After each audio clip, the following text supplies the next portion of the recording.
words were there in that book from 1968. And here we are suddenly in, what is it, 1972. I'm sitting down with David Courtney and I'm going, hey, how does this work? And he's got a tune.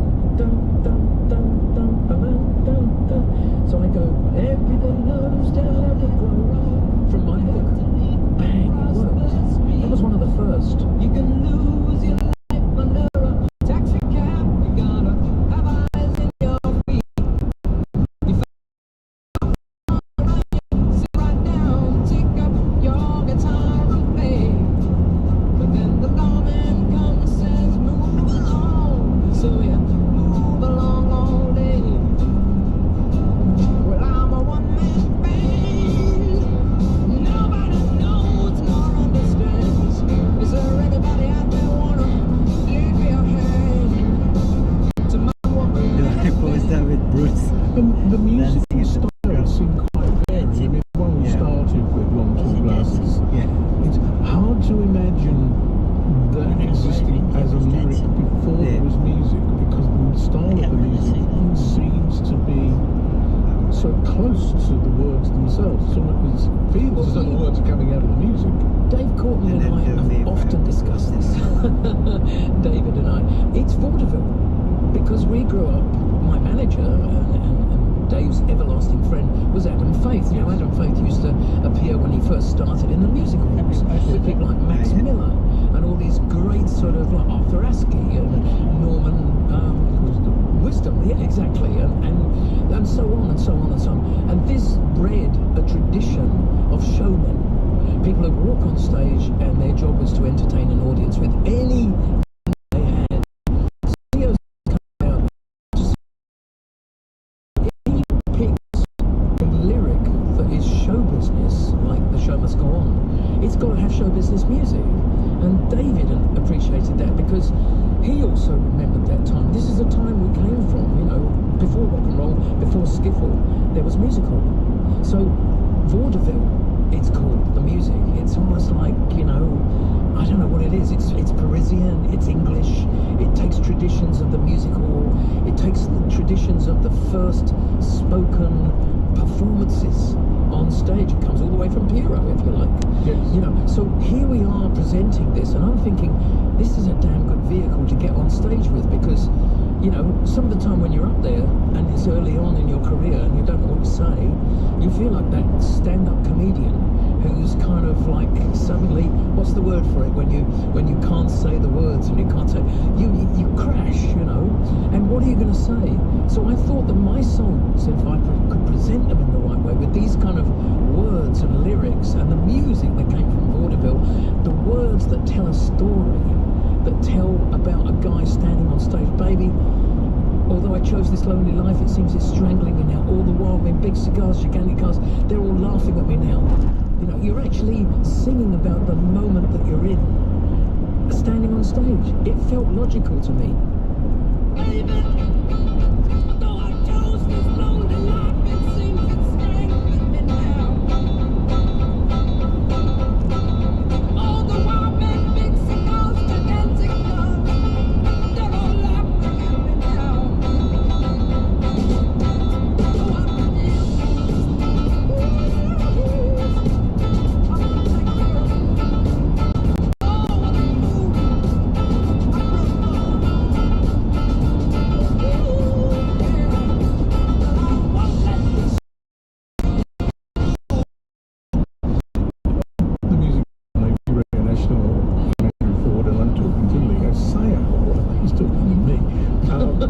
You never stops. I really don't this because it's not quite the same as, I mean, a lot of the musicians I talk to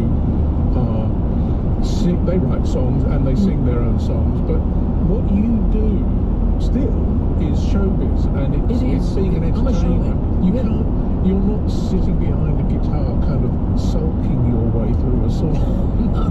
You're out there singing, and it requires a degree of energy. I mean, my contemporaries at the time were singing songs. David Bowie, there's an example of Mark Bolan. You know, these people who would sell songs, would sell things. You know, Mark Bolan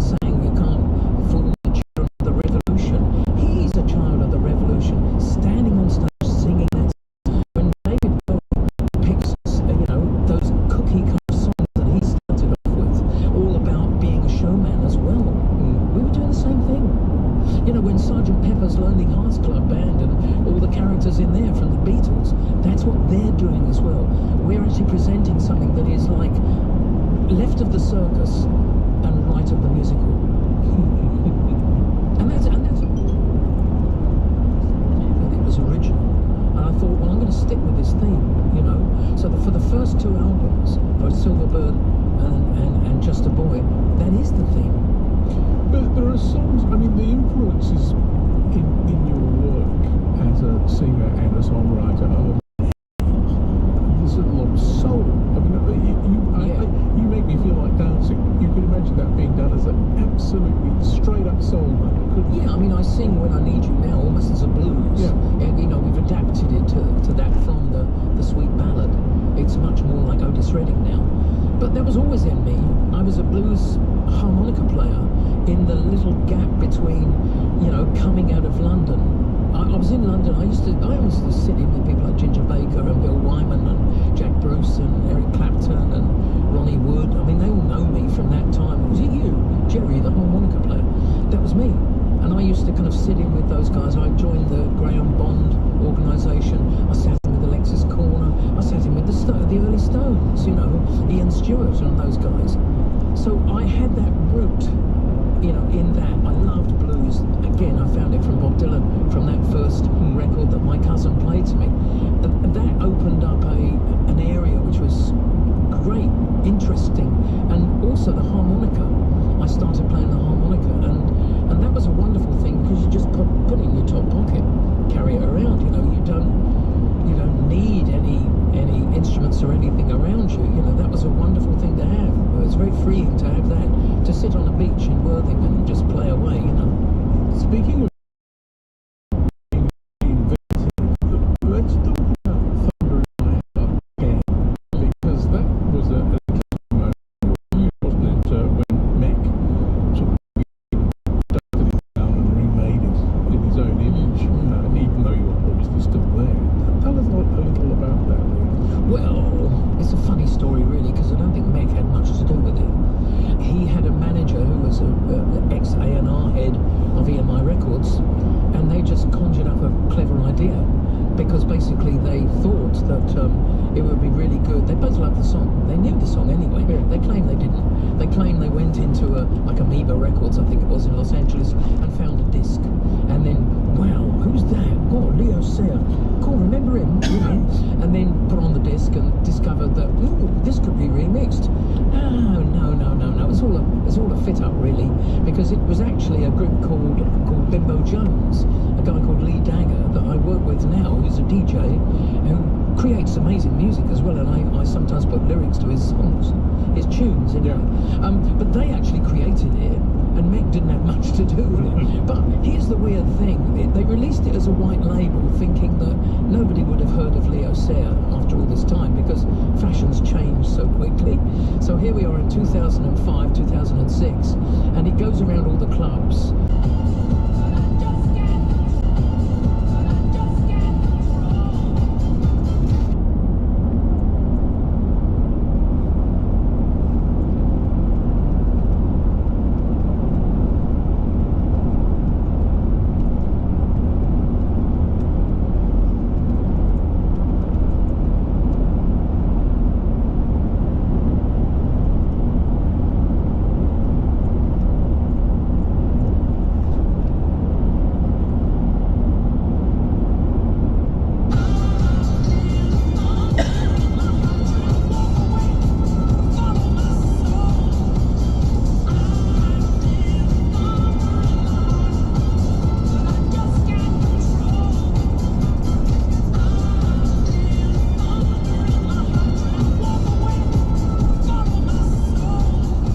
You're performing still a lot.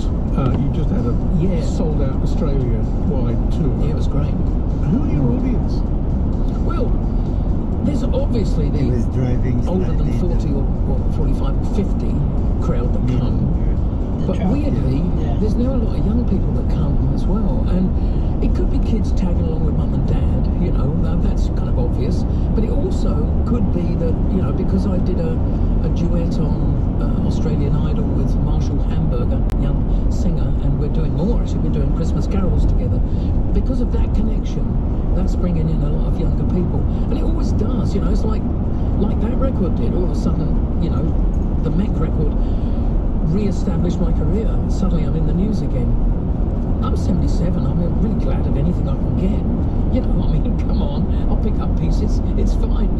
But you know, the lasting thing is, for me, personally, I'm still hungry, I'm still trying to prove myself. I still think there's more to go. And you've got not only energy, but also the, you know, the voice and the moods. I mean, I was watching bits of you on YouTube, but wow, I hope when I'm his age I can do I don't know how that's happened, but I've been very lucky. But there are some people, you know, like, I mean, Clint Eastwood still looks good, doesn't he? Yes. You know, there are some of us, Robert Redford, right to the end.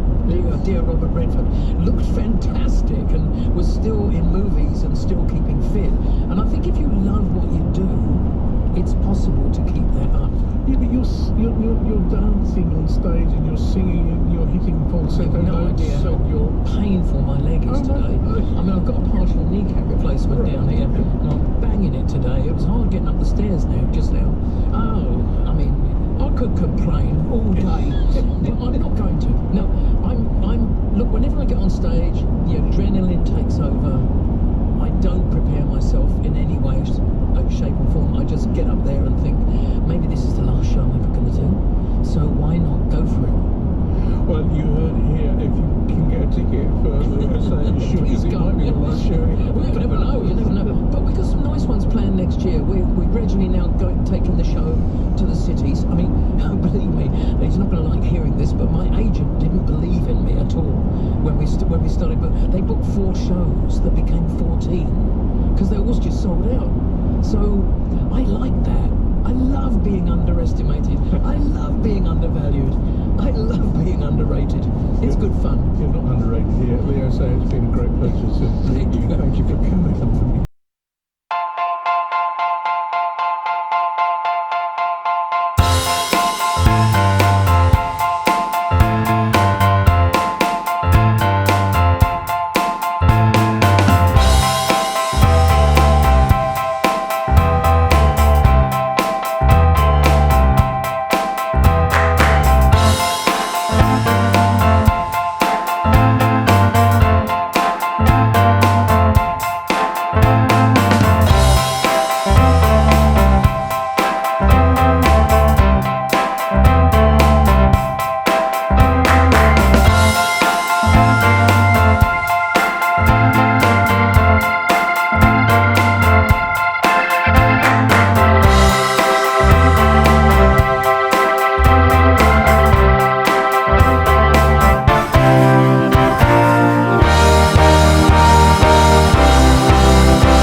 In 1976, You Make Me Feel Like Dancing, and we'll put a list of his 2026 gigs on our website. Melbourne, Sydney and Broken Hill so far.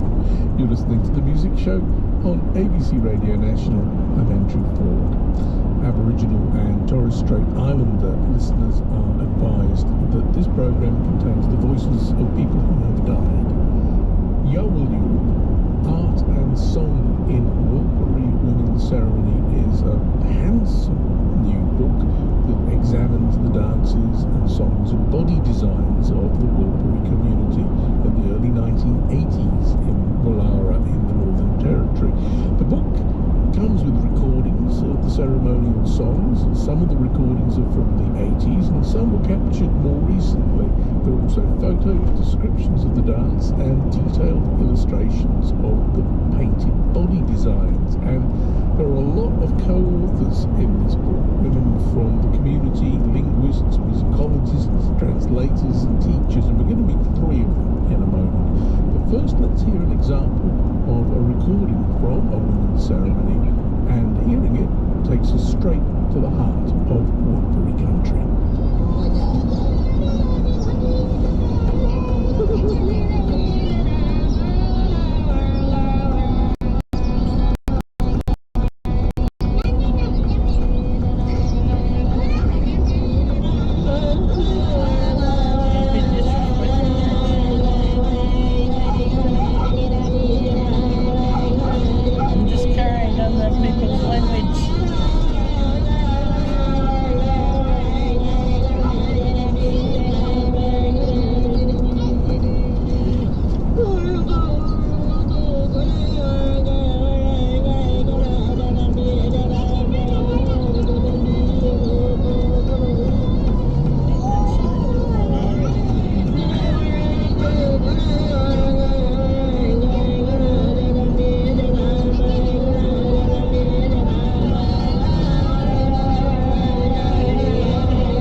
Children laughing and a dog I heard as well at one point. It's one of 147 songs that are considered, among much else, in this big book called Yoeli, Art and Song in Warlpiri Women's Ceremony, and I'm joined on today's music show by 3 of the authors of the book. They are Helen Napola Morton, who is a Warlpiri woman who teaches the Warlpiri language in Woollahra, and Miffany Turpin, who's a musicologist and a linguist at the University of Sydney, the Conservatorium. And joining us from Salinas, California, Megan Morris, who's an ethnochoreologist. I don't think we've ever had one of those on the music show before. I'll ask you about that later, Megan, but welcome all of you. Can I start with you, Helen, and ask you first of all, where is Woollahra? It's in Northern Territory, and it's west north of Territory, Roadheads. And the main language there is Warlpiri? Yes, we speak Warlpiri and some other peoples there. And your language is Warlpiri, and you, as I said, you teach it. You've been involved for many years now in educating children. Is it their first language? Yeah, it's their first language. And I teach the kids in English session in the morning and language session in the afternoon. Tell us about Yoeli, about what it means, first of all. Yoeli Can we is visit the song for the women's giant pink slug the statue? symbols in their body. It's on the way. So the painting of the body, Yes, it's a ceremonial thing. yes. But it involves music as well.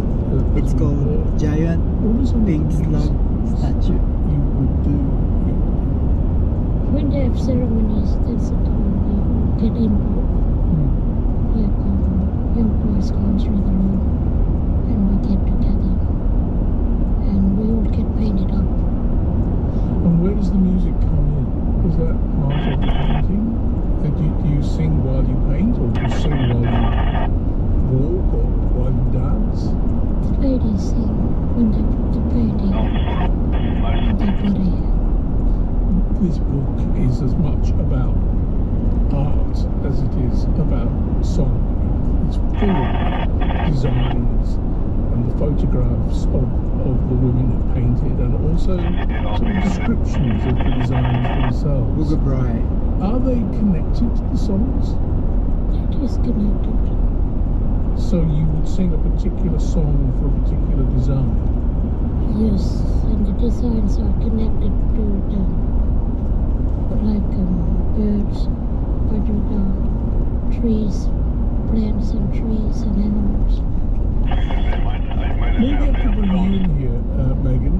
I'm very interested in how, because you lived and you studied in the United Kingdom and the United States. And then in the early 1980s, you ended up in Wallara, which was a Catholic station. How did that happen? Well, I was in England. I had been studying Finnish notation at the Institute of Choreology. And back in '69, Alice Moyle had done the Group Island project. And they had a ethnochoreologist documenting, analyzing the dances from that film. And she moved on to something else, and they wanted these films to be finished at the analysis to continue. So they contacted In 400 meters, turn left onto Kamilaroi Highway, Wee War Street. the Laua dances, but it was like, well, it's all very well to see this, but what does it mean? Why are they dancing this way? And I think from having lived in Thailand and learned Thai classical dance and all this, I was very interested in why different cultures dance different ways. And so I applied for Turn left onto Kamilaroi Highway, Wee War Street. it was a wonderful, wonderful experience. And I think you sort of answered the question. I was going to say, what does a choreologist do? But I assume it's a bit like an ethnomusicologist studying music. You study dance. But it's important for you not just to record it in Finnish notation, as you mentioned, but also to find out what it means. Exactly, yes. So what's behind it? What is the purpose? What is the driving force? What does it say? His car like that. Most of the I think he's going to come through, and a few more of them are from the early 1980s. I wonder if you could tell us about the recordings themselves. When I went, I was hoping to videotape dances, but at that time, due to restrictions around death, the women were not interested in having me do videotapes. And even there was not much allowance for photography. But they didn't mind me documenting the dances with Finnish notation and having them, It was how is this right as they're demonstrated? And they'd say, oh, a little more of this or whatever. They'd correct me as I went along. And they also did not mind an audio recording of the songs, of the singing. So I made these recordings, but often, quite often, in the middle of the ceremony, as you noticed at the beginning, there's dogs talking, people you can go straight. Sometimes the wind would be loud, and so for various reasons, and towards the end of my Continue on B51 for 54 kilometers. to find out if my impressions of dance and song and art, it's just a silly thing, just something go straight. that they found familiar, or was I kind of off the track? It's not I even. wanted to translate the songs that we had recorded. So I had a series of meetings, and we went over the song tracks with the help of Janet Nakamura Long. She was a young teacher at the school. She helped be an intermittent, because my Walgreens was not that great, and the older women, their English was not that great. So we needed a translator. So sometimes recording was really bad, so they would re-record it in the school. Head east on Brent Street towards Merton Street. And then turn left. And Turn right onto Merton Street, then turn right onto Caxton Street. Listen to another one. This is Warren.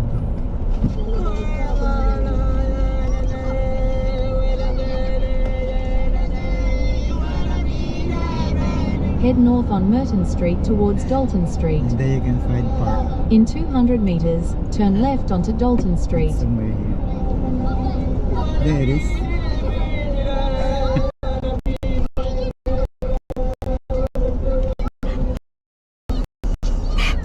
Turn You're left not onto going anywhere, Dalton Coco. Street, then turn right onto Kilroy Highway. Okay.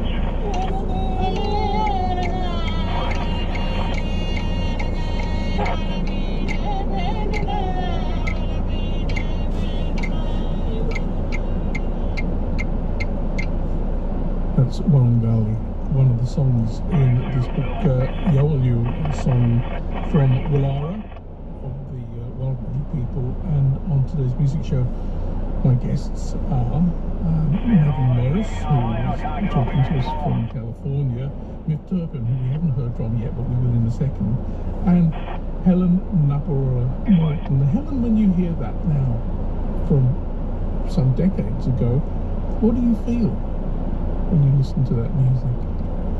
I feel really good, you know. Emotional. Yeah.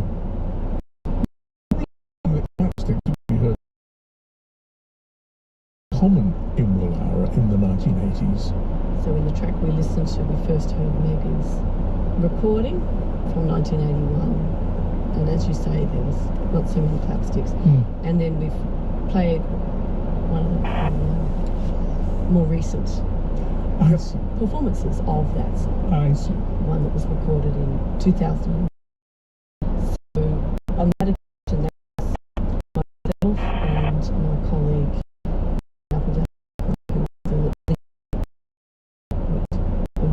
many years.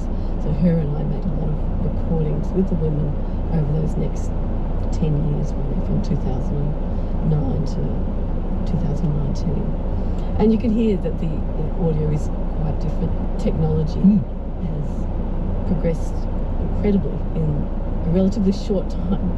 You can also hear a lot more of the lyrics, and I think that's really useful for people. Good day from Boogabri. Those older recordings convey so much atmosphere. Good day from Boogabri. Good day. These performances took place in. Whereas when Mary Loughran and I were working with the women to document these songs, they were very much Did it die? sung to be recorded, and it was very quiet around the mic, and they were really focused on the singing and not so much on the dancing. Right. And will the singing change? You I mean, if should they be knew they were being dancing. recorded, I think if I knew I was being recorded, I'd be on my best behaviour. I guess that's possible. Turn right onto Kamilaroi Highway, Wee War Street. We will.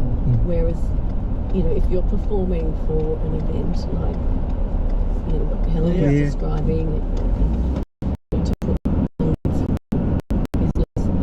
or Continue east 153 kilometers.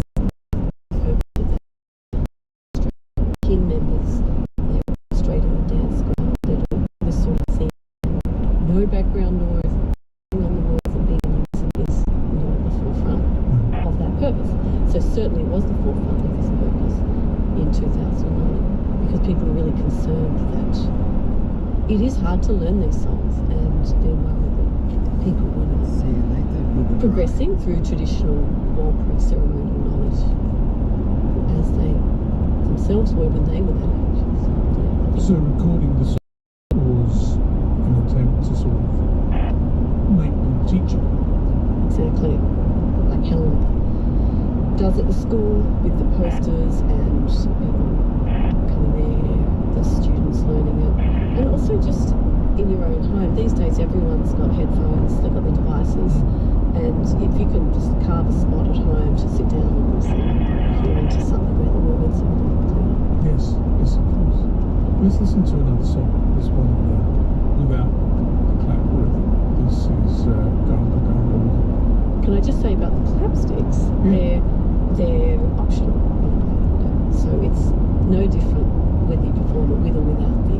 sticks. But why do you think they've become more prevalent?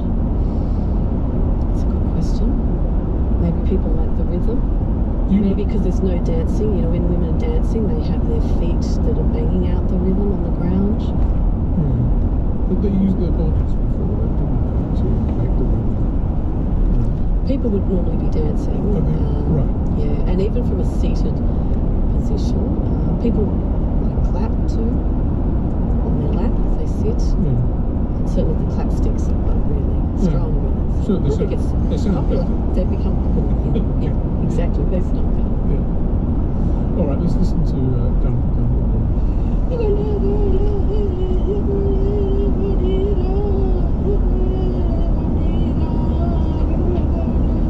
Manila.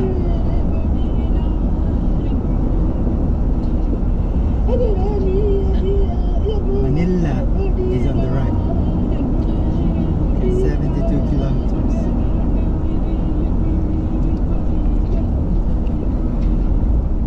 That's interesting. I think one of the things with this song here, so they're all from different countries. This song is associated with Minnesota, which is Yeah. a family group own that Looks song. like a ghost. People from Nanakota country. Helen, could you explain that word, Nanakota, what that means in Nanakota? It's a woman's ring. And what's interesting about this song is it shows you how a lot of ceremonial songs refer to the action that's accompanied. So you sing and do at the same time the words are about, because you're embodying ancestral beings. The Kondagona from the Jukupa, creation time. Something I find really powerful because you are singing and doing, and it's all in the first person, this sort of thing. So as you sing, as you dance, you're sort of channeling. And some of the words in this are not everyday Warlpiri. Some of them are from the neighbouring languages to the east, which are languages I'm more familiar with. So I recognise those. And the word there, Kuralyani. Kura is the word for woman, girl, and Kuralyani is a group of Malawars on eastern Warlpiri country. And there was always a lot of connections with the neighbouring people, the Kadich and the Admantara people, and this is reflected in the lyrics. Yes, the Kadich people in Majarhura come to the ceremony. And do they bring their own songs? They use same songs. Same songs. Same songs, but in many languages. So Helen's mum spoke Kadich and Admantara, like they all spoke these languages, they were all singing each other's songs because they were living there together. It's in more recent times that Warlpiri is a much stronger language, say, than Kadich. And you know, some of those people at Wallara are really caretakers for those songs in the eastern part. Yes. On today's music show, we're talking about Yolu, which is the title of the book, Beautiful, which has just appeared. It's about the art and song of women's ceremonies in Warlpiri. And my guests are Helen Napola Norton and Miff Turpin and Megan Morris. Miff, can I ask a question about throughout this book, apart from the designs which I mentioned, there's also notation, musical notation, and I wonder how you set about transcribing. I mean, Western musical notation is a bit inadequate, isn't it, when it comes to the subtleties of rhythm. That's right, and you'll notice in the book that I've just transcribed the rhythm, not the melody. And one of the features about this sort of singing is that the text, which is isorhythmic, so it has the same rhythm every time it repeats. It never varies. But it repeats, so you get a pretty good chance to hear what the rhythm is. You know, it doesn't just occur once in a song. It's a cyclic structure. So in a way, the rhythm is quite robust in terms of transcribing. It's a bit like poetry. So you have a meter and a mixture of short and long notes. So I have tried to capture the minor variation that occurs when the same line repeats. I have tried to rhythm of it in comparison to its neighbouring notes. Why aren't the pitches there? As the text, the arrhythmic text repeats, it is set to a much longer melodic structure. And if you think about a short text repeating to a much longer melody, you will find that the notes have a different pitch as the cycle repeats through the melody. It's like, you know, a big cog going with a little cog. Yeah. So this is about the song text, this book really. It's about the verse, the poetry, the rhythmic structure of the This is songs. the rhythmic. And we have focused on the song texts. Melody itself doesn't have set notes in terms of rhythm, or set syllables. It's a single melody that goes through all these songs in that Dreaming Ancestors melody. While the rhythmic itself. Yes, and each song has different lyrics and have different rhythms. So a book about Dreaming Ancestor melodies is another book. I was going to This say is just the verses. that must be your Video. project, I think.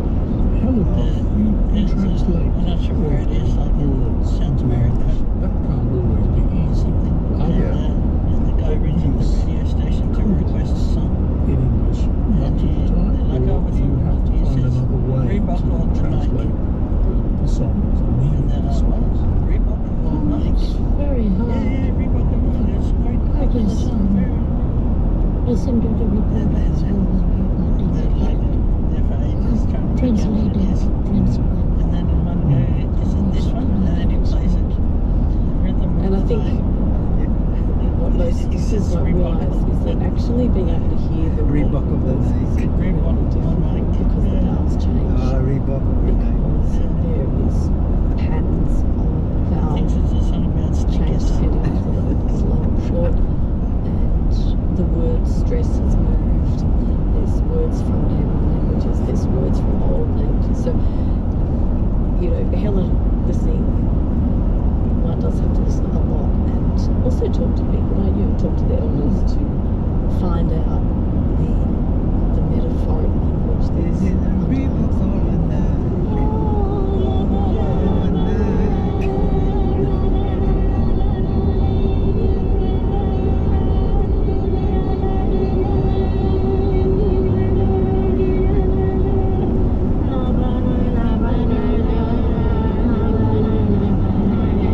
Did they say banana?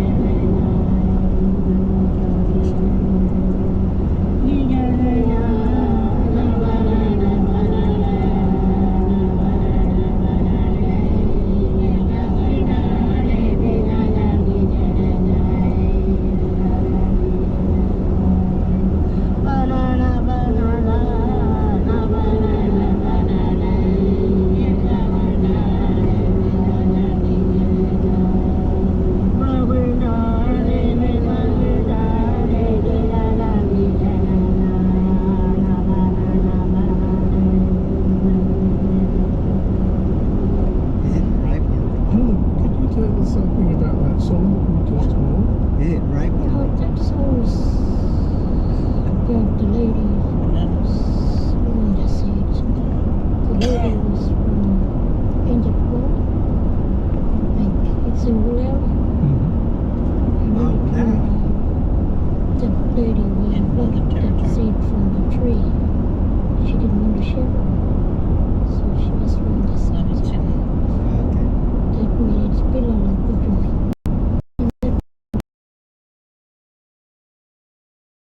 In a very distinctive rhythm there. Yeah, there's really clear division between those two prominent ones, different dance patterns, and they conjure up different ancestral beings. You can see how symbolic associations are not just through the designs and the words, but also the music itself. And in this one, that what we've brought it up and up, which is really just ease of finding in a book because these songs don't have names. No. This one's gone to these are also connected to a granddaughter. It's referring to a dogwood seed, mamba, which which is also the word for thigh, and the seed, when it's in the pod, looks like a thigh. So these are some of the symbolic associations. And it's a very popular food, even today. But my grandchildren's not allowed to eat it because that's their dreaming. Oh, but other people can eat it. Yeah, and the other people, only other skin names. That's very interesting. Maybe we've been hearing recordings from the 1980s. Maybe that's it. And I'm interested, I mean, you went back in 2019. How much changed, musically speaking? Oh, that's an interesting question. No. The old ladies who I worked with, there were still some alive from when I had been there in 1981, 82. And the songs really had not changed, which was very interesting that that continuity had kept going. This is such a beautiful book, and I want to ask you, Helen, what it means to you and to the Wallara community to have this book. I think it's really good, you know, for the loss of the families that has passed, so the families can listen to their families. And it's good for the next generation to use the book in the songs and the designs in the future. Well, thank you very much indeed for coming on today's music show. It's been very good to meet you. Helen McElroy Norton, thank you. Nick Turpin, thank you. Logan Morris for joining me on the music show. And congratulations on this book. Thank you for having us. Thank you. Yes, thank you. The book Yawulu, Art and Song in Walpurgis Women's Ceremony is published by Aboriginal Studies Press. Next time on the music show, we reveal the winning poems from our Middle of the Air competition. We're going to meet the two poets. They're going to read the poems for us. We'll chat to Dobby and their senior about how they turned these poems into songs, and we will have the premieres of the songs themselves. So you don't want to miss this. You don't want to be. During an emergency, almost 24 hours with no power, no hot water, no Wi-Fi, no nothing. for the information you need when you need it, Power's not on, the line's still down, the tree's still on it. No internet reception at all, and no TV reception even without generator. find your local ABC radio station. Thank goodness for you guys, we've got a factory radio and keep up to date. ABC Radio is your emergency broadcaster. I suspect, in fact, I know, that on top of your fridge there's a shelf that's just full of odds and ends, funny little jars that time forgot, crusted pots of goodness knows what that is, but I'm going to try it anyway. Well, you should. I'm Jonathan Green. Every Bite is coming up, a program in which this week we are joined by Condiment Claire to look at those little mystery jars of flavour and maybe open one or two.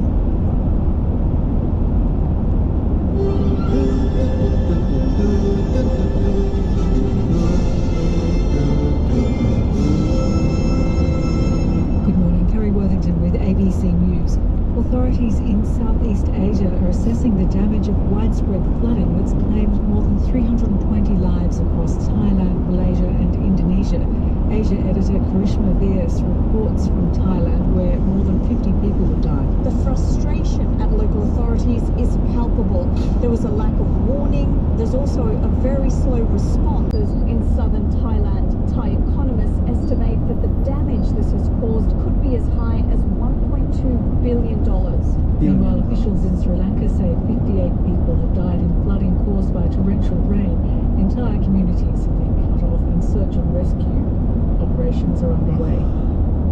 Melbourne airports again descended into chaos, this time over an issue affecting airlines around the world, as Danushi Dias reports it's upending travel plans. After a dramatic night at Melbourne Airport that saw around 1,000 people evacuated from the Qantas terminal due to a fire, more travellers are facing disruptions. This comes after Airbus ordered immediate repairs to 6,000 A320 planes. Jetstar has around 50 of these in its fleet. Some of its flights have been cancelled for software updates or hardware changes. It comes just days out from December celebrations, with this group of students determined not to let a late flight ruin their school week's plans.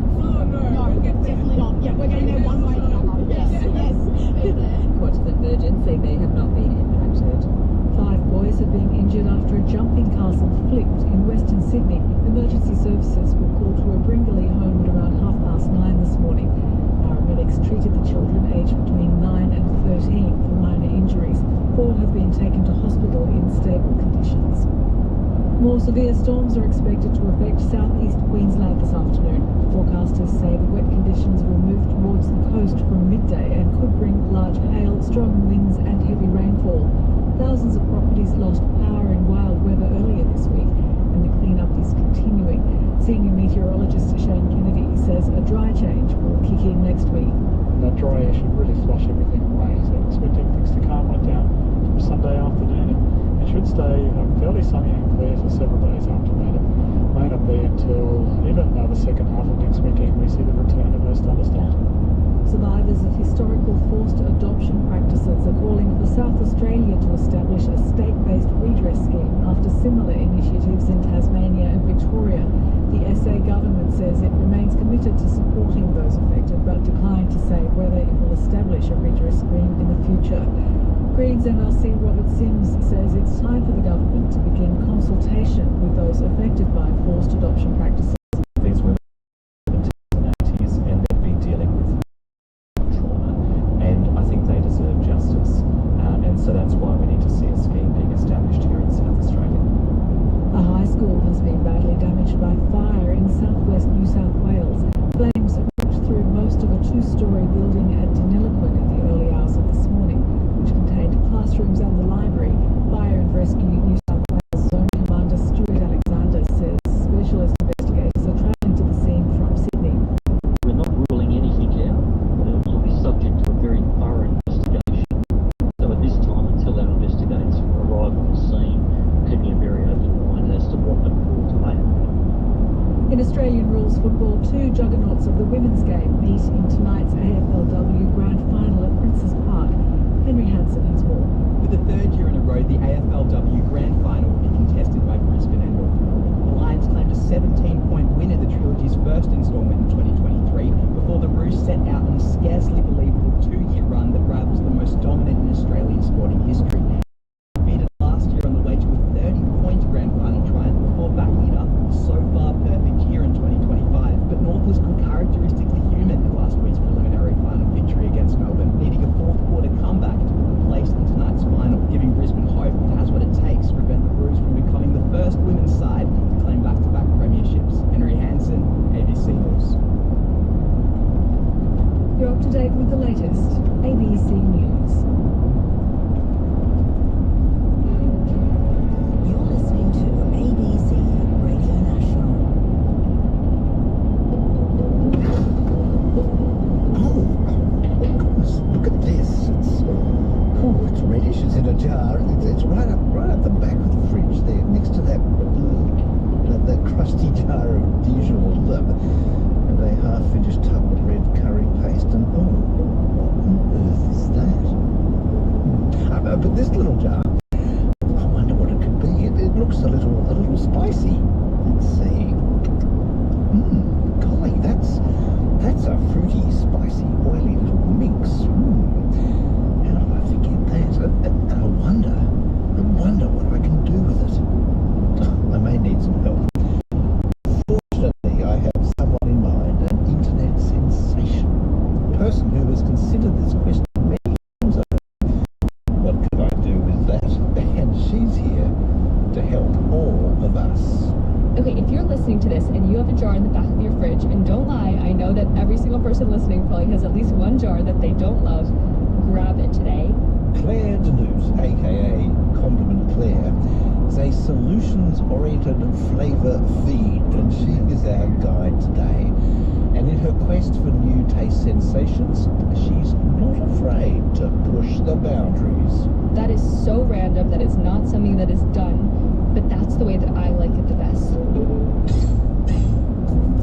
I'm Jonathan Green, and this is Every Bite from ABC Radio National. It's all about food and the places where food, culture, science and history collide. This week, Kitchen Condimental, the many flavours of Condiment Claire. Claire Denute, better known by her social media handle, Condiment Claire, is something of a global citizen, but right now she's based in London. And we've connected early in the morning UK time, but Claire has already been up for a while, baking bread. it turns out her sourdough has a distinctly Antipodean secret ingredient. You know, I swirled Vegemite throughout it, so it turned out delightfully. I tried that once a few months ago, and I have not been able to stop doing it. Not sure I approve. Are you not a Vegemite fan? No, I'm a Promite fan, I'm sorry. I've never heard of Promite. Well, when you're in Australia, Yeah, seek some out and see how that goes. I will. Have you ever had Bovril? No, but I'm aware of its existence. Try Bovril. It's delicious. Okay. It's beef, isn't it? It is. It's beef paste. So it was invented by Napoleon to feed his troop. Yeah, but you know, people spend so much money on bone broth, etc., when in reality, all you need to do is a spoonful of Bovril in hot water, and then you've got bone broth. This leads almost precisely and perfectly into our conversation. It's not nerdy historical facts about condiments. That's right. I'll take it. Claire, can you self-introduce for us? Yes, I am Claire Denute, also known as Condiment Claire on social media, and I have a book called The Condiment Book that takes you through the history of condiments and what they look like around the world. Let's go to that handle, Claire, Condiment Claire. How did that come about? You know, it started off as a gag almost. So I, during the pandemic, started on social media, as many of us did. I was working in food and travel before the pandemic, and then that kind of went poof. You know, the TV world went poof. I ended up with no job. I was working for some production companies here and there, and I was basically told that if I wanted to continue in this food and travel docuseries space, I needed a following. And so I started online. My username was actually Claire from Where, and it was all about cultural differences. You know, I sound like this, I'm American, I grew up in Los Angeles, but my family's French, my mom is also Greek American, so I've traveled a lot growing up. And I had moved to Prague during the pandemic, and then I moved to London. And so my account at first, Claire from Where, was all about cultural differences, you know, the difference between Marmite and Bovril and what these new cultural anomalies were in my point of view. And then when lockdown lifted, I went back to New York, and I was standing outside of this bagel shop, and I got recognized by 4 people, which was very odd to me in the first place. But every person said, "You're the condiment girl. You're Condiment Claire. I love your butter videos. Oh my God, I made jam because of you." And I was like, what? Like, this all has to do with condiments. That's so weird.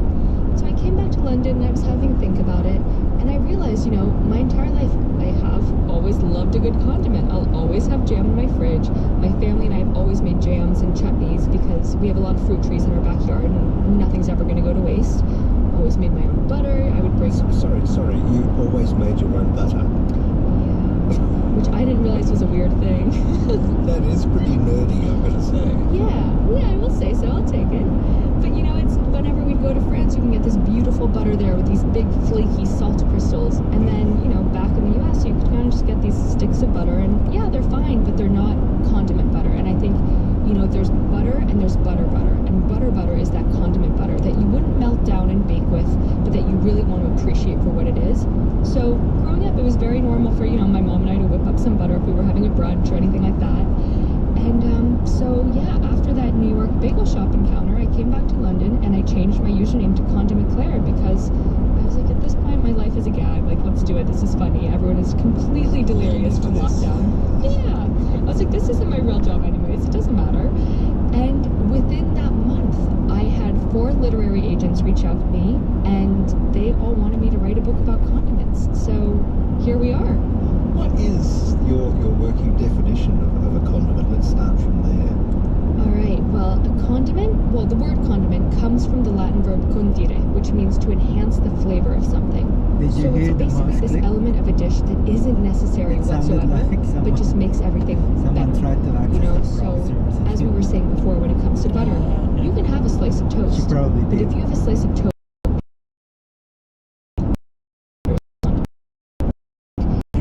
especially with condiments, there's a huge nostalgia with it. You know, growing up, we probably had different condiments, you know, on our tables, and that's the element that makes it so ours, whether it's our family's recipe or our culture's recipe or our country's recipe, our region, etc. So they're that personal touch of deliciousness. I wonder if the boundaries blur. You mentioned a roast chicken, so if I roast my chicken with a blend of tarragon and butter, am I applying a condiment? Enhance the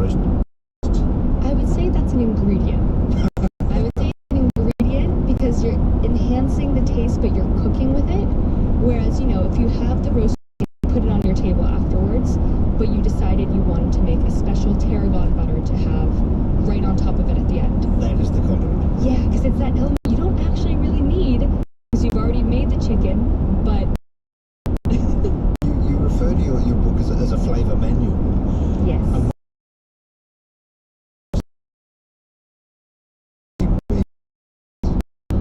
Flavor.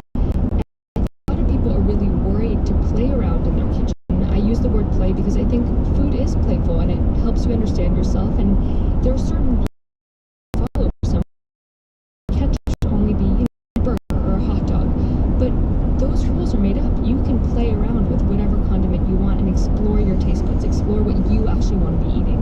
So I really see the book as a flavor manual in the sense that, if you're reading it and reading about this autumnal chutney I make, great, what do you want to put it with? Not what chutney's meant to be eaten with, but what do you really want to do with it? And I think life is way too short to have a boring Tuesday night dinner. So if you get your hands on the book and you see a recipe, I write down a bunch of pairings that I suggest.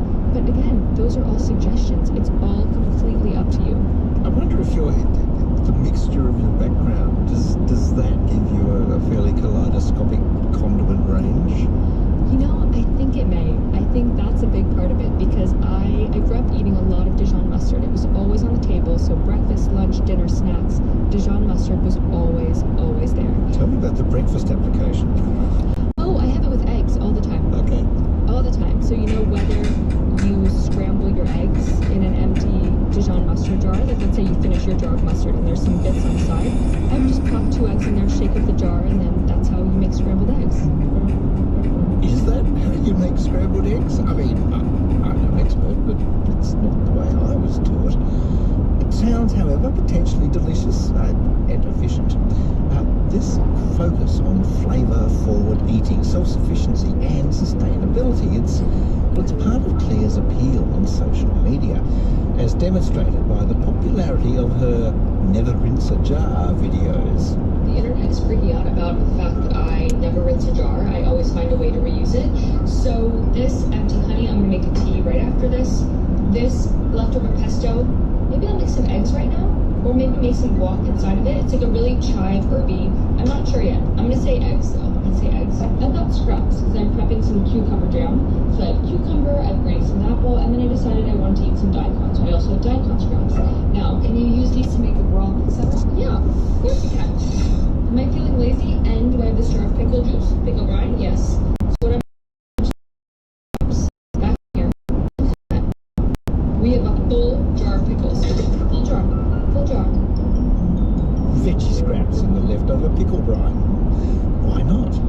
ABC Radio National Chew sees a possibility in whatever food is at Claire's tips. It's partly inspired by her childhood adventures in France.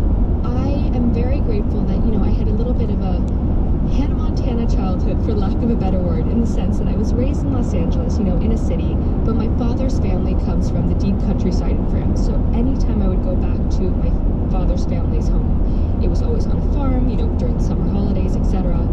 And there, most of the food you're eating, most of the food that's on the table is what you grow, or, what my uncle was hunting, or what my dad was fishing.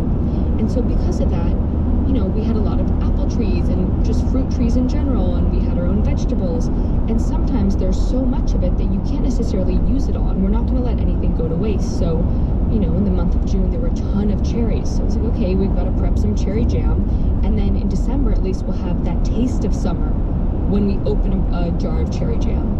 And, if we had too many asparagus during the summer as well, pickle those, jar them up, put them in the cellar, and then at least we know that for the rest of the year, we haven't wasted any. None of them, have been discarded, but we can enjoy asparagus when it's not asparagus season. So it really makes you appreciative for what you have. And, you're not making 200 jars of strawberry jam, but if you have 2-3 jars, you know that when you open them in November, in January, in March, it's going to be that special moment. You're going to want to crack it open when you have friends around the table with you, or, when you're having an off day and you just want a little burst of sunshine. So I think it's just, condiments allow you to travel back to a different period in time and a different memory, and I think that that's really, really special. But that's the other thing, is that you mentioned there the strawberry jam, but you don't need 2 tons of strawberries to make a couple of pots of strawberry jam. It can be done with modest quantities of produce. Exactly, and I think That's also another beautiful thing about condiments. It's the fact that they allow you to experiment in your kitchen and play around in your kitchen even if you don't have a yard. And so if you want to go to the grocery store and buy one individual punnet of strawberries and make one jar of jam, that's great. Great, because a lot of people I know didn't have the privilege that I had growing up, having a backyard with fresh fruit and veg. But that doesn't mean that you can't preserve, that you can't jam, that you can't jelly. Condiments and memory is quite strong, isn't it? I mean, the associations with the things that you did eat growing up that was part of your parents' vocabulary. Definitely, and I think especially, my mom is Greek American. In 600 metres, at the roundabout, take the third exit onto Newell Highway, A39. Some tarama, all that. And I think the idea that you could play around with those flavors, do I want to combine the tzatziki with maybe a little tapenade that's also on my plate because they happen to be next to each other? Do I want to put it on a cucumber, or would I rather just salt this cucumber? What is this kind of salt? Is it a condiment salt or is it an ingredient salt? So I think I just naturally, all of my memories have always been based on flavor, and my parents were always very, very keen about me learning about new places, specifically through food. There was no food that was gross or too... Exit the roundabout onto Newell Highway. What's going on over there? In 500 metres, at the roundabout, continue straight onto Cooma Road, Newell Highway. Checking. About a different person, about a different culture, because as we said before, every culture makes some form of chicken, whether it's roasted or poached, but it's what you put on it that makes it so yours. So just by looking at that element, you can learn so much about a different place, whether it's about an herb, a spice, a spread, a dip, a jam, a jelly, etc. You begin the book, of course, at very much the basic and universal end of the condiment story with ketchup. What's particularly interesting about that is what you say about the history of ketchup and all its many guises. Yeah, I think especially as an American, when I hear the word ketchup, I think of Heinz, I think of tomato ketchup. But in reality, it started being made with fish and mushrooms and walnuts. Until the 1800s, it wasn't really made with tomatoes. And then when it started being made with tomatoes, people thought it was poisonous, which I just find fascinating because tomatoes were considered poisonous at the time. And what people didn't realize is that tomatoes were often served on plates that had lead in them. And so the acidity from the tomato would leach into the plate. And so, of course, you're getting lead in your food. And it's going to be poisonous. It's not going to be the tomato or the tomato sauce or the ketchup. But then flash forward, and all different producers creating these tomato ketchups. They still were at the store. People were still a little wary of tomato ketchup. But then Heinz made a glass bottle. And this was the first time a condiment was sold in a glass bottle, so you could see what you were purchasing, and you could see that it wasn't rancid inside. You could see that it was nice and red. And that won customers over because they had trust in the product, because they could see what it was. And so I think that, again, there's so many fun little anecdotes about condiments and about ketchup, but that's the brief history of it. I'm just to take you back to the beginning there, the fish ketchup. I'm just wondering what that would be used for. Think fish sauce today. It basically was a garum. It was made with fish bones, and it was more of a liquid sauce as opposed to a puree. So it was a fish sauce made with the bones that sometimes had different spices in it. It really depended where it was being made, but that was the first iteration. And it came from the Hokkien Chinese word katsiap. And so that word, which is just incredible, has, managed to make its way into our present day vocabulary. Wow. Leaving the fish in its wake. Yeah.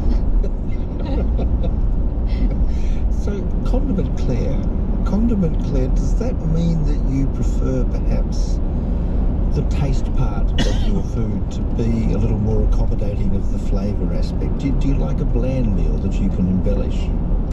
That's a very interesting question that I've never been asked before. I wouldn't say a bland meal, but I would say a simple meal. Because when I think about the foods that I really, really love, I really love simple raw fish, for example, whether it's a ceviche or a sushi or a nigiri. And I love the idea that you're able to amplify those flavors and celebrate them with the use of condiments. And yet, the potential downside to this is, and we see this with perhaps in a restaurant setting where even though... In 400 metres, turn left onto Newell Highway, Tiverina Street. To then perhaps ask, could I have a jar of whatever the condiment might be? It's almost a rudeness in that. Yes, that is true. And I think it's very tricky when you're eating out at a restaurant. Turn left onto Newell Highway, Tiberina Street. That's completely okay. But when something is seasoned in a way that maybe is too overpowering for you or not powerful enough, there is that element of Continue on A39 for 800 meters. restaurants, especially when I'm traveling, because it helps me understand the way that people eat. But my favorite way of really understanding a different place or understanding a friend of mine is going to someone's home, going over, seeing, you know, if it's Wednesday, what are you making for dinner and what are you making for breakfast? And every time I'm traveling, you know, I travel a lot alone around the world. I'm so lucky that this job has allowed me to do that. You know, I was in Japan last year because I really wanted to see the wasabi harvest. And so I met this random man who was a wasabi farmer. And I wanted to see what he would have for lunch. You know, I don't need to go to a fancy restaurant when I'm there. I want to see. In 400 meters, turn left onto Barwon Street, Newell Highway. Using condiments and in what ratios. Because the fact of the matter is, and this is what I say in my book as well, I want everyone to use my recipe once, but then make it a different way. You know, change that element. Like, do you like it more sweet? Do you like it more vinegary? Do you want to add more salt?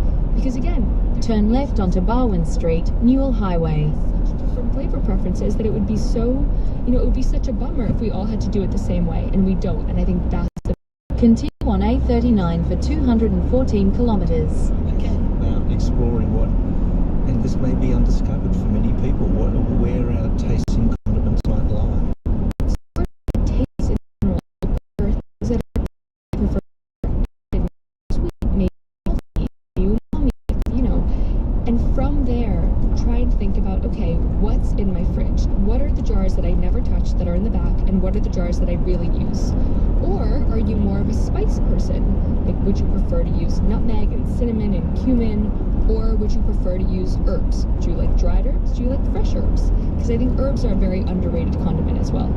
From there, you know, play around with it. Try and figure out what are the meals that I make on the regular. Does it call for a lot of sauces? Does it call for a lot of dips? Does it call for, again, spices, herbs? And then play around. And it's okay to make something that you don't like. I think that's the main thing to remember, is a lot of times I'll get people say, oh, I bought this jar of orange marmalade because you inspired me to try marmalade, and then I tried it and I really didn't like it. That's okay. Don't worry. Like, why didn't you like it? Was it too sweet? Was it the texture that you didn't like? Was it the way you used it? You know, a lot of people don't love marmalade if it's just with bread and butter. But have you had it with duck? Have you had it with roast chicken? It's really good with poultry. And do you not like the texture? Okay, then maybe, you know what, rub it on the poultry before you plop that in the oven. And then it gives that sweetened element to it without having to eat that jammy marmalade on top. So it's just about playing. Staying a child forever and playing with your food. Playing with your food is a pretty good way of putting it. Does it disappoint you as a condiment fan? The reality that you just described of those jars on the top shelf of most people's fridges that have been ignored for the last 2.5 years. Motion sickness. They almost universally exist, that we have a lot of condiments that we just ignore. You know, I would say yes, because jars go so quickly in my household, so quickly, and sometimes I'll think, oh my god, I hope I still have that jar in the back of the fridge. Nope, it's gone. It's been gone for a while.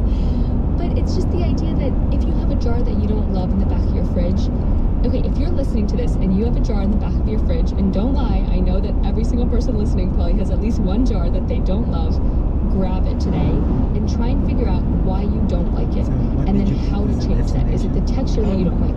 Maybe blend it, maybe add it to something.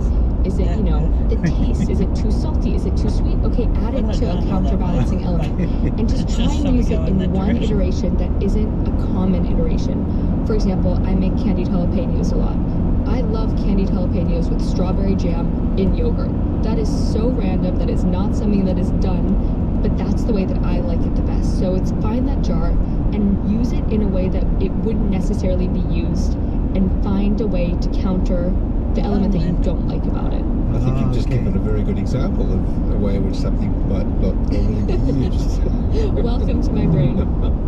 Well, and your brain has been well schooled. You travel the world looking for oddities, banana ketchup in the Philippines, for example, fermented milk in Finland. Is there something you've tried and hated? You know, yes. And it's really a bummer because I tried it here in London and I get a lot of hate for saying I don't like this here, but there's this spread called sandwich spread that is basically, I don't know if it exists in Australia. Doesn't sound promising. No. Imagine a glass jar of coleslaw. It looks like deep fried coleslaw, which I love. It is so bland. There's no bite to any of the vegetables. They almost taste like mashed potatoes. It's just a really mushy, mayo-y vegetable slaw with no texture, that has no salt, it has no acidity, and that is something that I really cannot get on board with. But you know what? If you like that, great. We don't all need to have the same taste buds, and that's okay. And that is not for me. But that is a good thing that we don't. Well, let's throw this to the positive. In that research and those travels, the most delightful discovery? Ooh. You know, I have to say, and I'm not just saying this because we are speaking to one another, but I was so surprised by Australia and the spices and the herbs that I discovered there. I had never tried wattle seed before. I had never tried lemon myrtle, saltbush, chicken salt. I think all of those elements were so interesting to me because I brought them back and they were really easy to use in my own kitchen. You know, I think when you travel to a place and you try this amazing chili sauce, or maybe you try this amazing chutney, it's delicious when you're there, and then when you bring it back home, like, okay, great, like if I recreate this dish I had there, I would love to use this condiment, but it may be a little tricky to use in your everyday cooking, whereas the spices and herbs that I tried in Australia were so easy just to incorporate in my everyday cooking, so I've really been loving those. As previously discussed, it isn't just native ingredients and chicken salt that have captured Claire's imagination.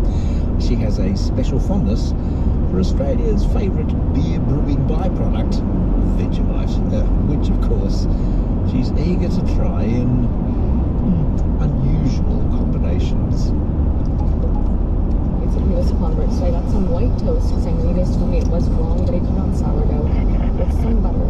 And I also am trying these blueberry preserves. Let's try it with blueberry jam and with eggs. It's a little sweet, a little salty, a little yeasty. Delicious. So I think I'm going to buy this after you guys try blueberry jam and Vegemite and butter and eggs on toast. I just think it is such a deliciously bitter but still salty spread. And I think it's also really delicious with maple syrup because you get that like salty and sweet but rich, just molassesy flavor from the maple syrup, and then that counterbalancing saltiness from the Vegemite. I really cannot get enough, and I got a request in a few days ago, which I still haven't tried, but people want me to make a Vegemite latte or a Vegemite matcha, which I'm trying to figure out how to do because I really want to celebrate the Vegemite, and I think with coffee you get that bitter in the bitter, so I don't know how that's going to work, but as I said, maybe with maple syrup. Well, shortly after we spoke, Claire gave that Vegemite matcha latte a red hot go. I've seen Vegemite lattes before, and I think Vegemite coffee makes sense. I don't know if Vegemite matcha makes sense, but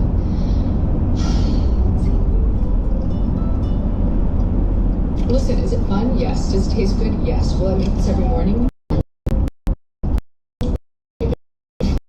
I just got my first store of Vegemite in the UK, and I just taste the same Vegemite I brought back. Juice. I really tried to do a deep dive online about, okay, what elements are different. And I was looking at the back of the jars as well. Okay, is there a different percentage of sodium? Is it this? Is it that?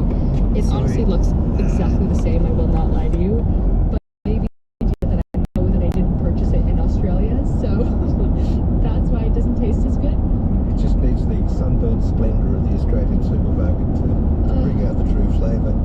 Well, I'm coming back to Australia in January, and I already know I need to bring an extra suitcase because I will be bringing back jars and jars of Vegemite. So there's a challenge for all of you. Pick through those jars and tubs. Peel back the outer layers on that particular shelf in your fridge. You know the one. Check some use-by dates, obviously, but take a taste adventure. Embrace the possibility of a well-deployed condiment. Even Vegemite, if you must. Every Bite is your weekly journey to the places where food, culture, science and history collide. Every bite tells a story. Thanks to our guest, Claire Dinut, aka Condiment Claire. That's her handle so in print. The book is called The Condiment Book, a brilliantly flavourful guide to food's unsung heroes. You can hear every bite on ABC Radio National or any time on the ABC Listen app, and share us round, perhaps with Vegemite. And we love hearing what you think of the show. Perhaps you have an idea for a future episode, promo idea perhaps. Shoot us an email, everybite, or one word, at abc.net.au, everybite@abc.net.au. Everybite. It's made on Wurundjeri country and produced by Tim Jerick. I'm Jonathan Green. They prayed, they preached, they rebelled. From God Forbid, this is the Religious Rebels podcast. The stories of people who defied empires and sometimes paid with their lives. From Joan of Arc's battlefield visions to Malcolm X's final revelation, we tell the stories of those who defied faith and remained. Religious Rebels, the original disruptors. Search for God Forbid ABC wherever you get your podcasts or on the ABC Listen app. Hey, Dockers, just a quick note to let you know that we recorded this episode in September before the recent announcements that were made about the CSIRO funding. Here's a program that celebrates Australian science and the facilities and people that make it possible. If you're into cricket or football, I am just about to enter the equivalent of the MCG. For Catholics, it's the Vatican, the Tabernacle, the Holy Place. For naturalists, it's this, a $90 million new building at the CSIRO in Canberra. It's Nerd Mecca, and they've called it diversity.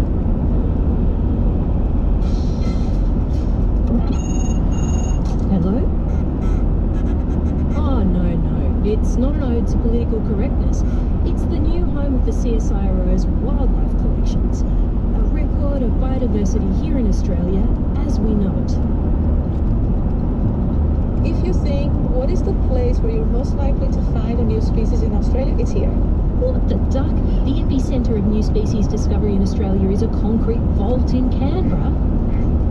On ABC Radio National, I'm Dr. Anne Jones. The collection is a time machine, right? It holds information from 100 years ago into the future. And I can't believe they're letting me inside.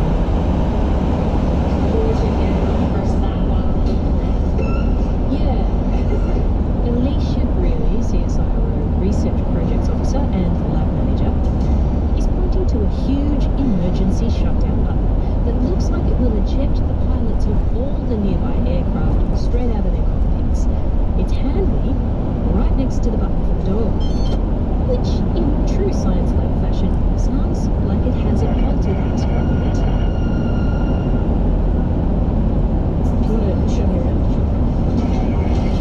This place is like the start of an episode of Maxwell's Smart. The doors open to doors, open to doors. So this is under positive pressure, which you probably feel when you walked in. It's so that it's kind of pushing everything out so that you aren't bringing a lot of dust and things in. So normally here you would gown up, so you have to put on a full bodysuit, a mask, goggles, boots, gloves, to enter the space. Yes, and then when you put your boots on, you would step over this.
More to come in this episode of What the Duck.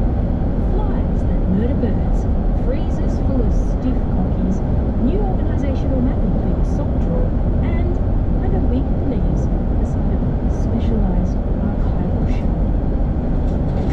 So have you been to the vault before? Not one like this vault. No, I haven't. They keep hitting banks of fluoro lights, and it illuminates shelving into the middle distance. This particular vault is cutting edge in the storage of the National Insect Collection, which has an estimated value of $1 billion.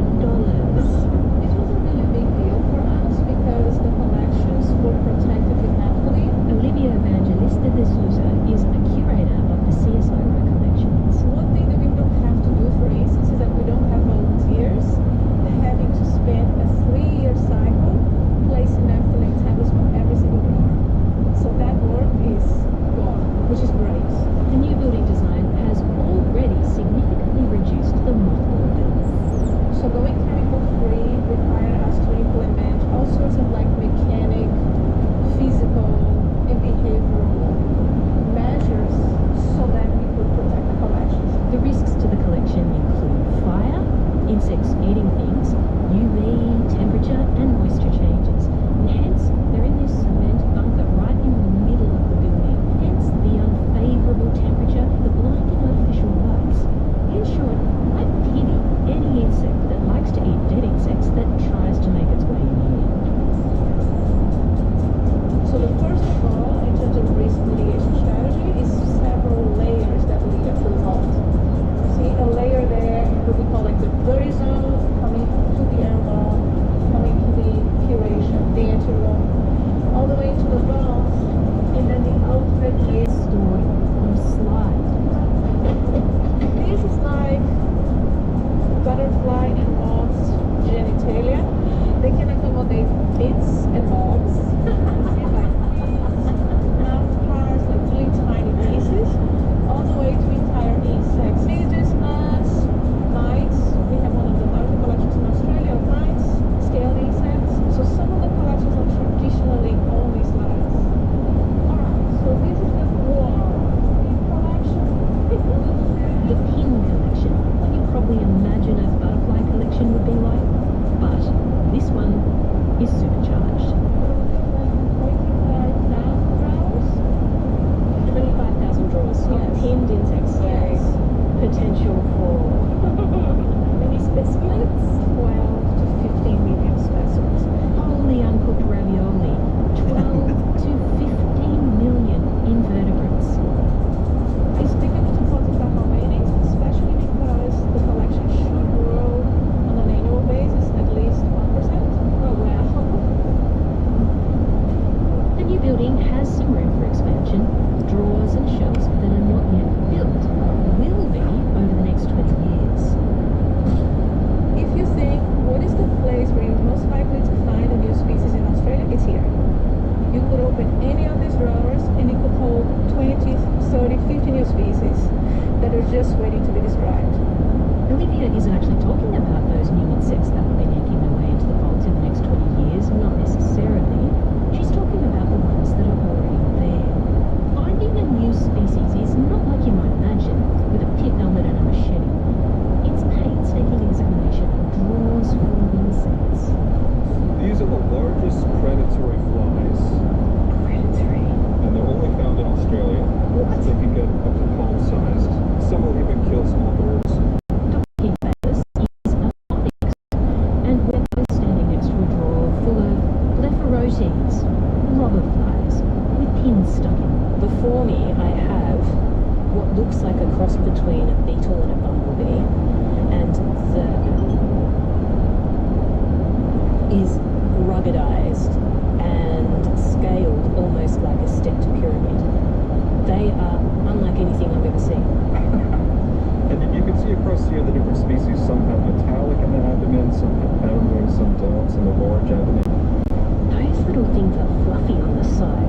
See how they're letting up their fluff? Yeah, so these predatory flies, you can see in their face too, they have these very stout hairs, and I think it's when they're eating another insect, the insect will flail around, but they're protected from damage.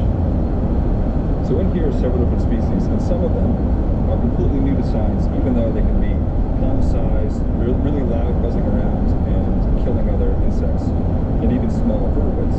And even though these are among the largest predatory flies, they're still undescribable.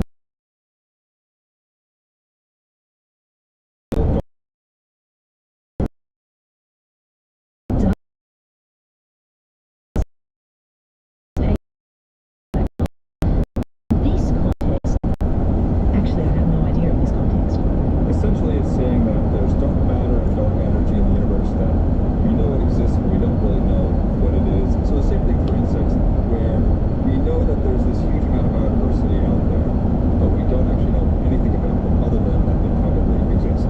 Dark taxa is a general term for biodiversity that we haven't characterized yet. Oh, it's nowhere near as dramatic as the name suggests. There's thousands of species in the soil, in the air, all around. But in Australia, some of those quote-unquote dark taxa are actually quite large and colorful.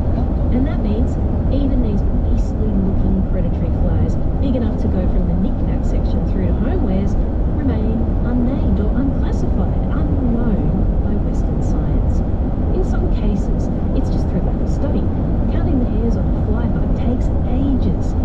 In others, there are cryptic species which look as if they're the same on the outside, but when you do the genetics, they're completely different on the inside. True, very true. And also, there's a lot in the collection where somebody did go ahead and sort them out into what they... Australia, whipping out something else to be scared of. Predatory flies that could potentially take us over. But they'll only bite you if you grab them. Good to know. On ABC Radio National, today's What the Duck is a little bit different. I'm Anne Jones and I'm being a dork. That's the same. But I'm visiting the National Wildlife Collections at the CSIRO in Canberra, where a new purpose-built building is currently filling up with dead stuff and the nerds who study it. We're now heading somewhere that makes a twitcher's whiskers itch. Stand very still, or the door will trigger. That's Andrea Wild, Communications Advisor at the CSIRO and the author of a book called Wild Collections. Okay, so we're going into the clean zone again, okay, where we will go into our bird vault. Birds, and we'll just open that door. We've walked into a huge windowless room, a tall ceiling, hard concrete floors. It could be a surgical theatre or something. It's so white and brightly lit. But instead of a BBL, it's filled with something else that turns nerds like me weak at the knees. Compactus.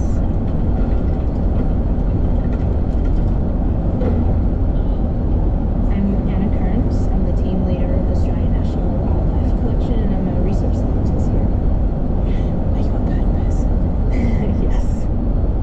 So what I'm seeing before me is these huge sort of steel cupboards that have got lots of metal, beautiful, brand spanking new, very clean drawers in them. And within the drawers, laid out like KonMari got into your sock drawer, are these specimens, so birds that have been preserved. Where should we start? Yeah, I would like to show you straight to the ground parrots. Oh, they are so beautiful. The eastern ground parrots are green and yellow mottled birds, some striping, help them camouflage in their habitats. Yeah, and it's so difficult to see. Yes. It's the easiest trip I've ever had to see a ground parrot, whose camouflage is so good it's practically an invisibility cloak. Anna has literally opened up a drawer full of them, laying there like they're forks in the cutlery drawer. So we call these museum skins, and that's because they have been skinned out. They're literally just the skin, so there's no more guts. We do that so that they will last hundreds and hundreds of years in this climate-controlled foam situation.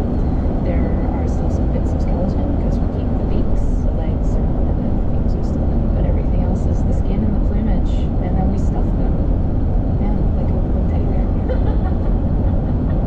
Most of the birds in the wildlife collection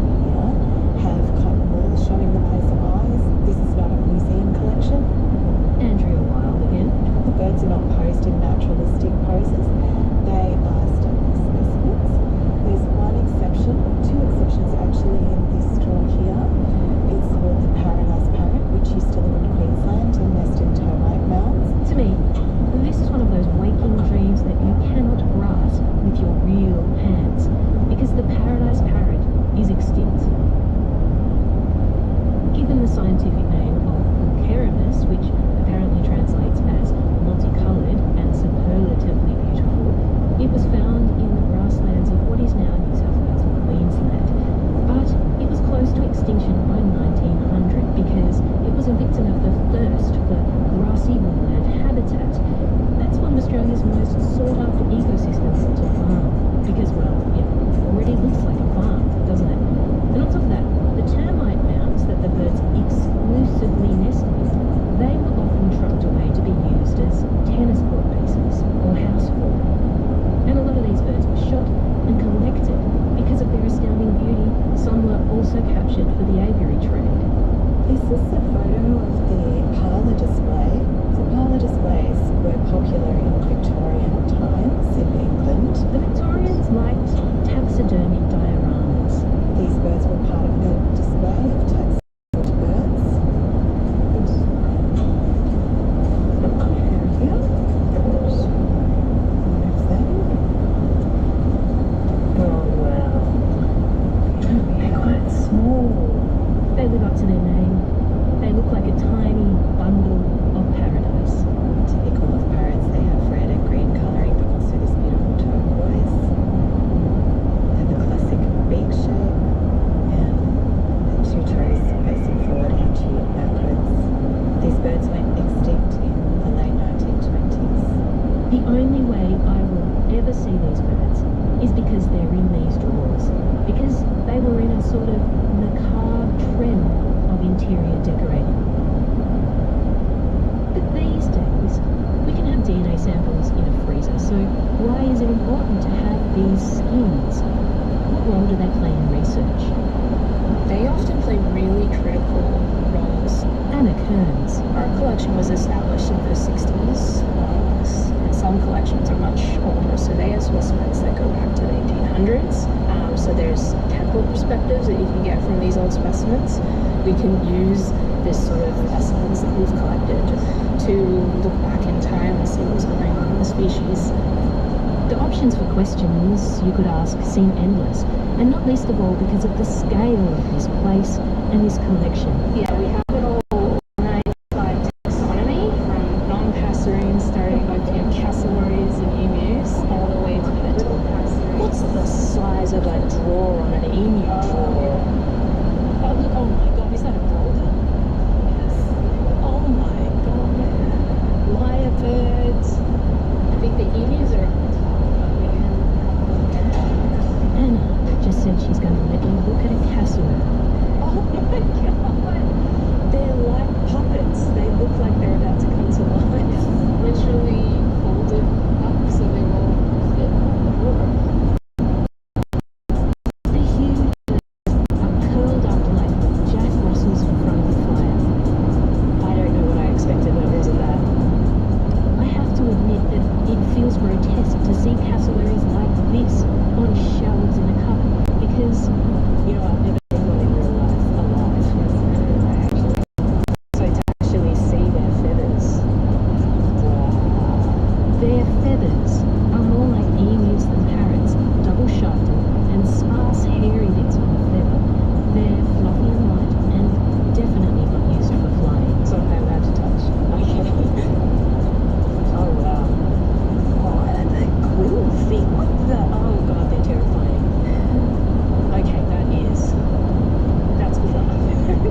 he probably got frozen too.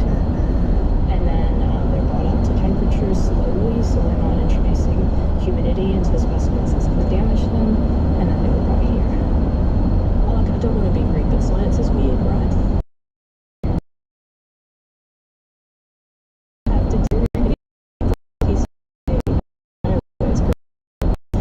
collected iron, lived in it, got covered, and then got frozen. And now it's here in this beautiful new space. It's just bizarre. It is.